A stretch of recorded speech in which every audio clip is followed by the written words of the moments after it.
¿Qué hace diferente a Neymar Jr. de los demás cracks? No solo talento, es disciplina y trabajo silencioso. Neymar se despertaba temprano, de 6:30 a 8 a.m.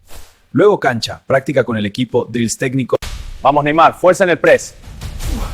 Agilidad ahora, pies rápidos. Sigue, cardio extra, doble turno. Neymar iba, reabilitação constante, físio, rodízia, prevenção, incluso lesões 11 horas ao dia no prédio. Trabaja duro en silencio, que tu ex se caga ruido. No busco aplausos, busco mejorar cada día. A Neymar le inculqué disciplina desde niño. Evita excusas, entrena cuando duele, cuando no quiere. Eso es Neymar, talento brasileño, posesión por el trabajo, disciplina, todo. ¿Y tú? ¿Trabajas en silencio?